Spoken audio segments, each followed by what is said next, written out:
Okay. I keep having to restart it because the connection is messed up. I have a hotspot, but the hotspot I have is dead. So hopefully it's better up here. We're on the top floor now.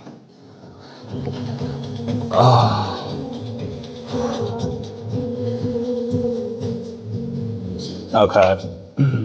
Let me know if it crashes again, but I think this should be better.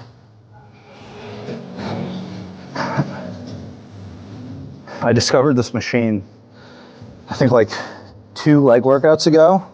It's actually pretty good.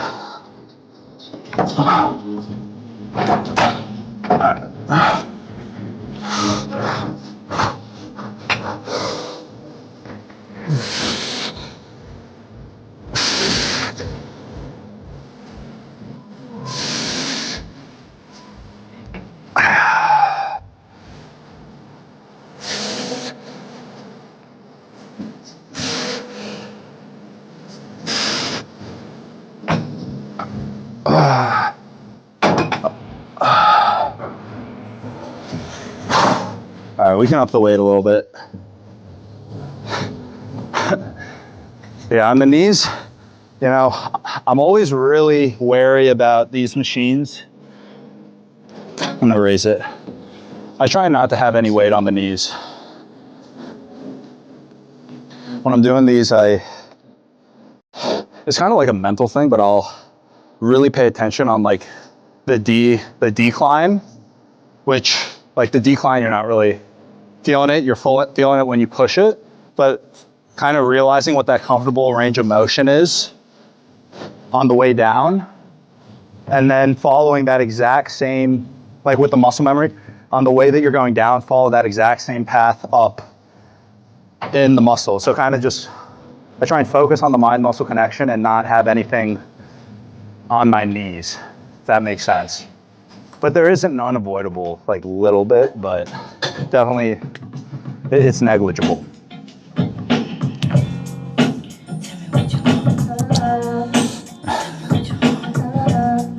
We'll see. I just raised it from 299 to 353. So we'll see how this next one feels.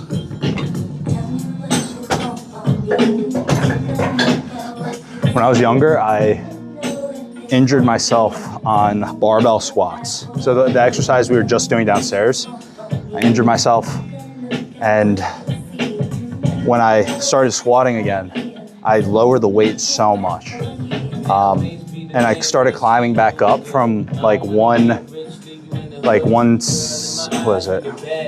185, maybe even 145, but this was a while ago.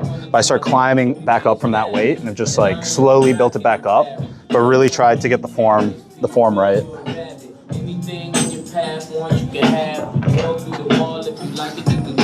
All right.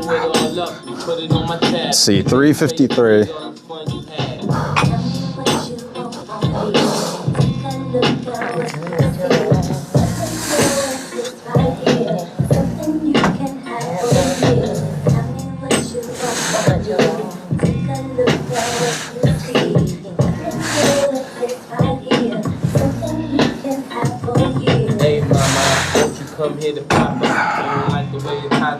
All right.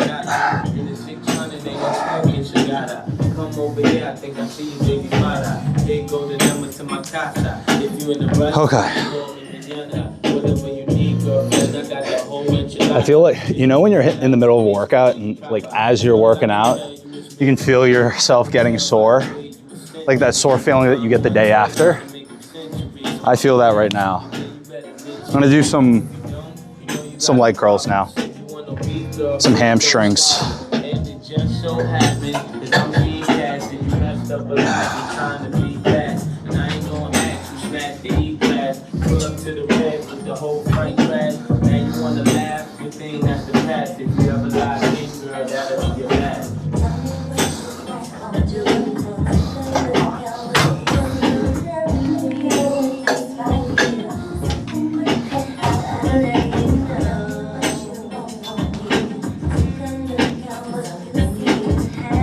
You guys are seeing my expert camera work. My non-expert camera work.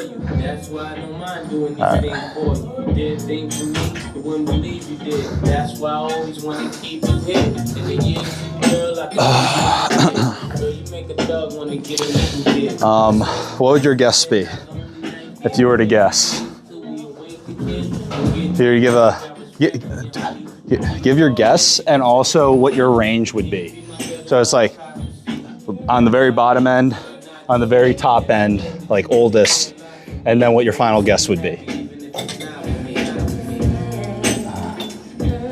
We'll start this out.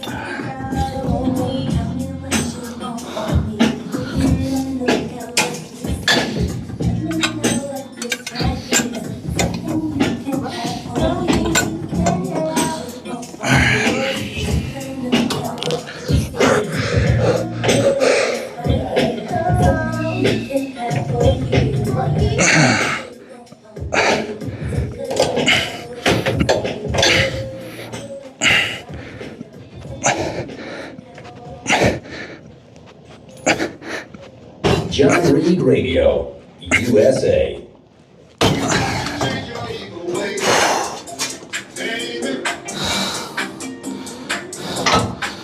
Okay. It's a solid guess.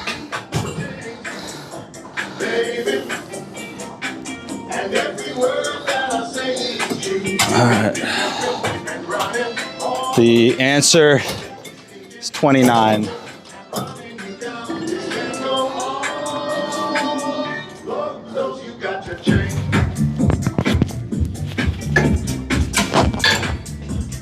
What about you?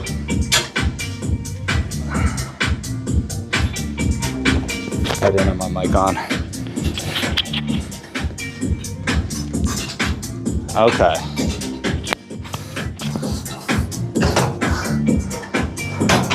Very cool.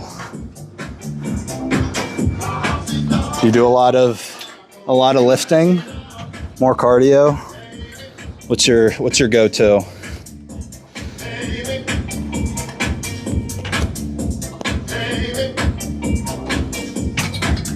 Kind of up the weight a little bit.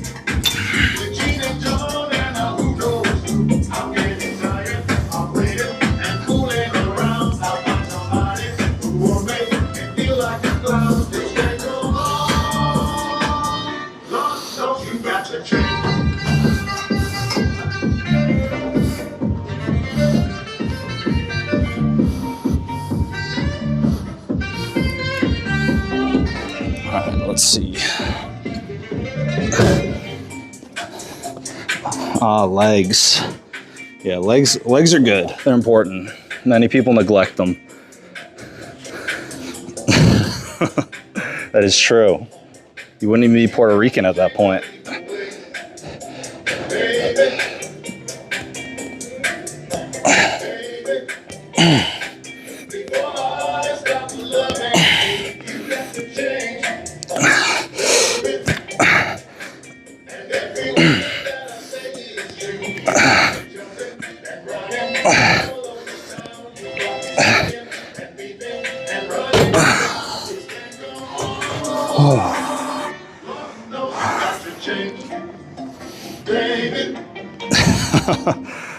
Yeah, you know, I think in my ancestry, I probably have at least a little bit. I mean, I must.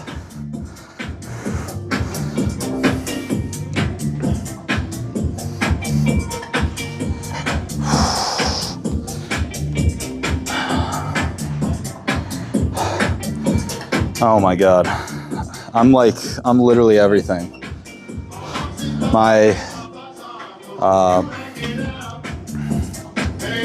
mom's side is Korean, and my dad's side is Hungarian and Colombian.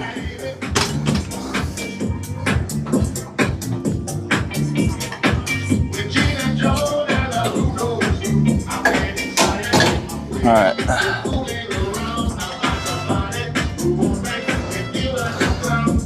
This will be the last one on this.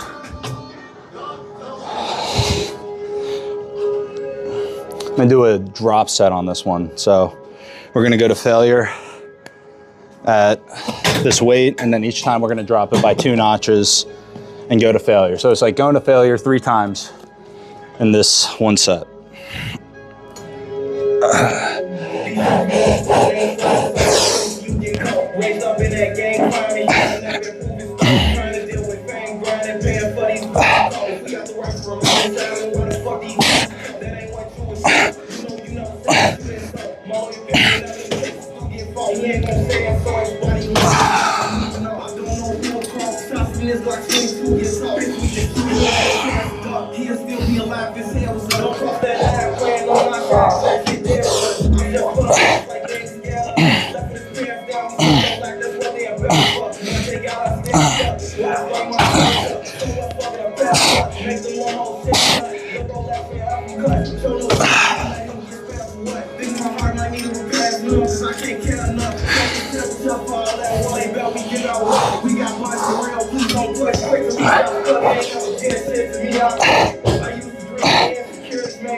All right.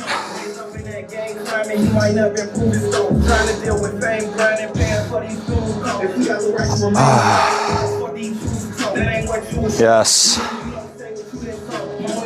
Thank you. I appreciate the kind words. You know, the good ones get taken quick.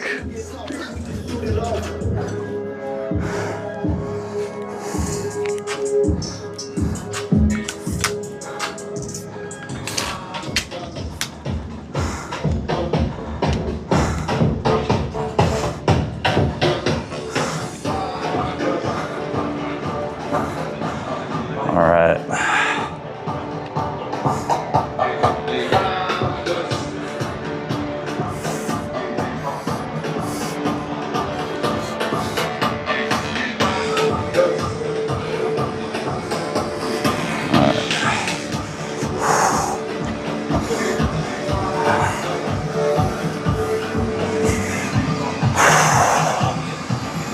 All right.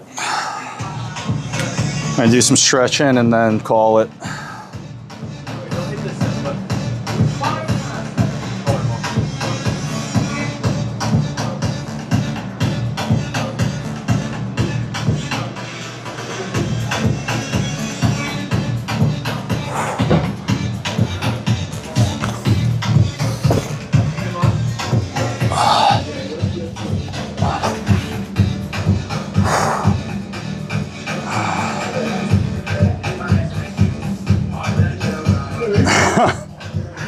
That's why you're sticking around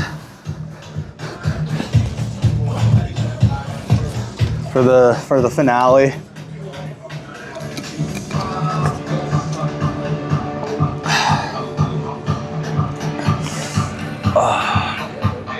Okay. I've been trying to get into stretching more recently. I used to stretch all the time when I was on the tennis team. And growing up playing sports, it's like you'd stretch for a while every single time after, and now it feels like a chore to have to stretch, but it's good. Should be stretching. Yes, I agree.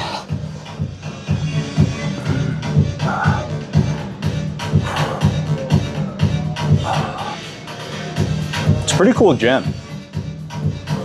Very cool gym.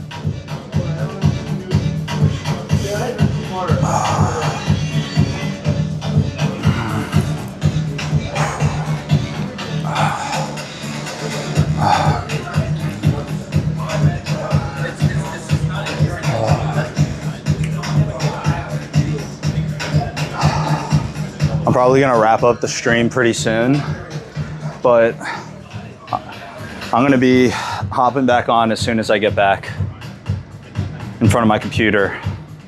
I'm trying to break this world record, and it requires a lot of coding.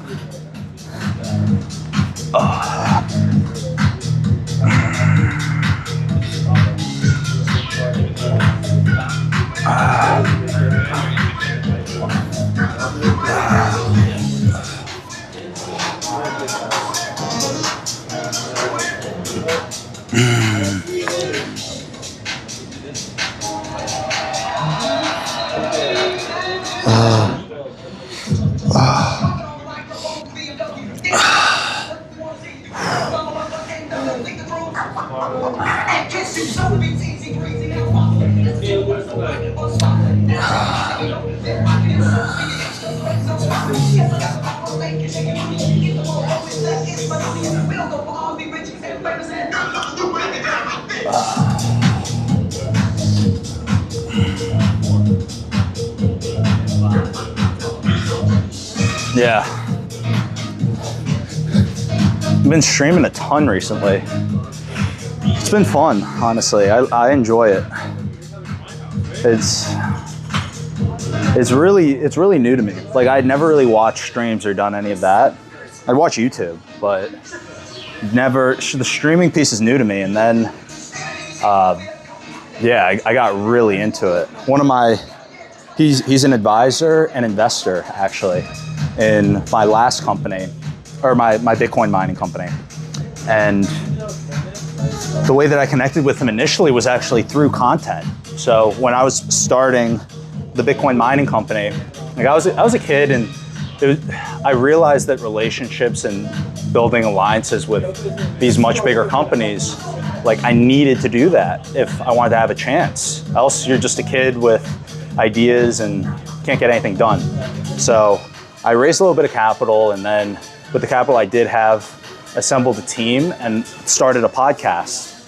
And the podcast, our focus was to interview the biggest names in Bitcoin mining or crypto mining and the energy sector.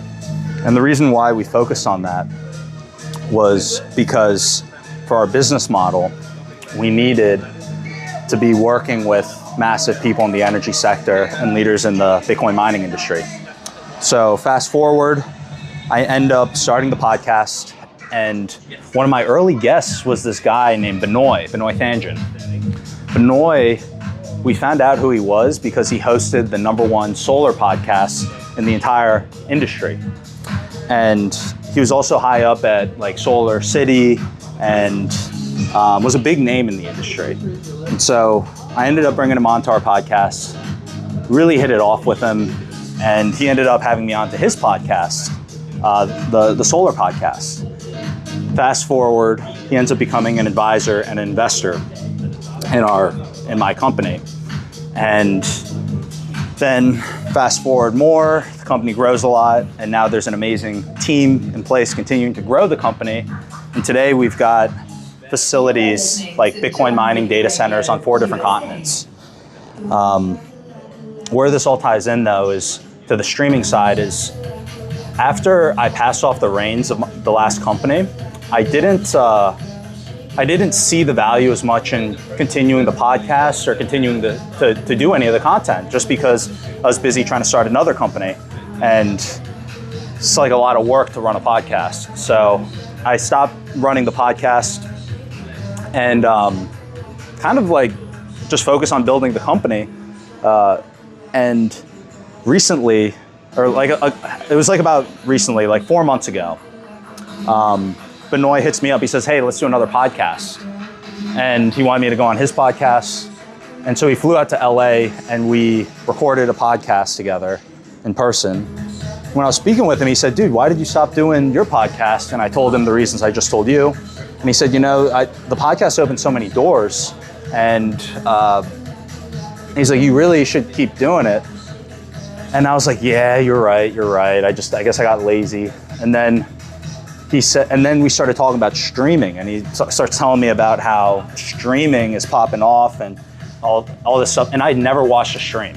like, ever. Like, and this was like 4 months ago, like 4 or 5 months ago. And so I never watched a stream, and I started watching it, learning about it, and I'm like, holy shit, this is crazy what you can do on the streaming side.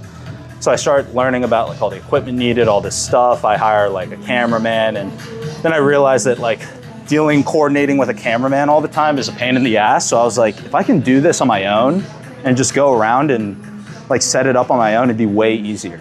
Because then I can, on a whim, just be like, oh, I'm gonna go hop on stream, go to the gym, do whatever. And so then I hired a team out in Bolivia, and they've just been like learning, diving into the content creation side. But I'm just enjoying it. It's been a lot of fun streaming. Kind of like a long, roundabout way to explain why I'm streaming, but yeah, but I'm pretty new to it, you know? Right after I spoke with him, when I get obsessed with something, I just kind of dive in. And so he told me about it. I thought it was interesting. And then I ended up just, that was like 4 months ago.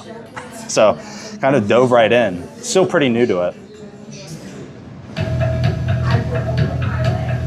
Yeah, like that's the thing about the streaming side. Like I'm not looking at this as like a way to make money. Like I think it's something that I'm just like passionate about at the moment, and I can see how it ties into everything I'm doing, and it does bleed into the companies. Like every single person who tunes into the stream, like that's someone who might not have heard about the companies, or like we clip up the content after too. So it gets turned into like short form content that gets put on like TikTok, YouTube,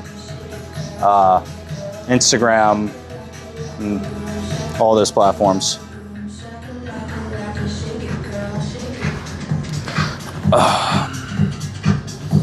Yeah, but what I'm doing later today, and like what the streaming that I'm most focused on right now, is I'm building, I wanted to do a challenge. I said, starting from scratch, just an idea, can I break a world record for the fastest to like basically 10 million ARR, but like $1 million in revenue within 60 days with nothing. Just like, I'm not starting with venture capital, I'm not starting with a whole big team, like just me, one person, can I make $1 million in 60 days from nothing?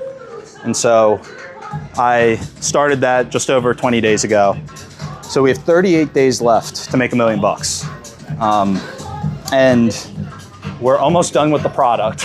So we don't even have a product. We got no product, no revenue right now, but we're almost done with the product. And I'm leveraging a lot of AI and gonna see if I can do it. Yeah, that's the main reason why I'm here, actually. That's why I come on the stream.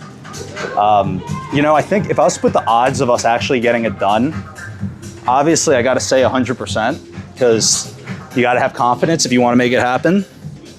But we do have a lot of big challenges. I mean, the only way that this happens is if we nail product market fit right on launch. Because initially we were gonna launch like the idea initially was completely different than what I've learned and what I've started building. Initially it was gonna be pretty similar to a company like Polymarket or Stake. And I've got a lot of like crypto connections and stuff like that, so I thought that could be useful. And then I realized that it would take way too much time and energy to build the relationships with all the customers to get enough trading volume to reach the million. And then I realized that a lot of these crypto exchanges already have relationships with customers and a customer base. And so I was like, what if we partner with them and we provide infrastructure? And so now the business model that we're about to go into is we're going to be each pilot, like initial contract we're doing, we're gonna charge about $25K. And I'm gonna be selling to these exchanges or places that are much bigger, and $25K is a drop in the bucket for them. So that's the game plan. So I'd need to close about probably like 20 deals in the next 38 days, 25K a pop.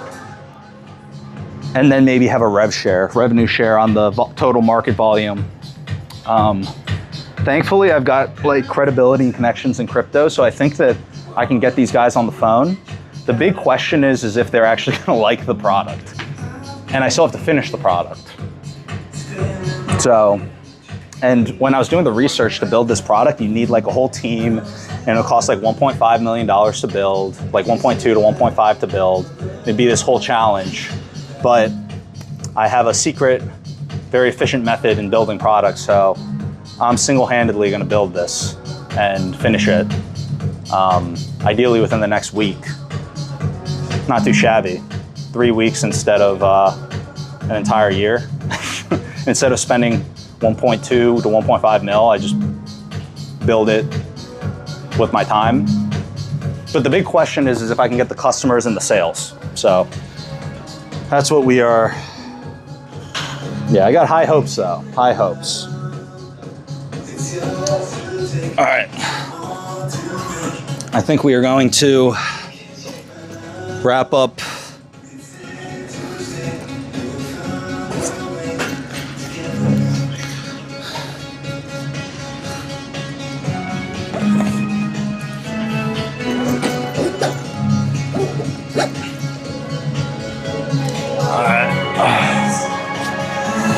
All right, we're gonna be back on stream soon, but we're gonna wrap this up here. I'll see you in a little bit.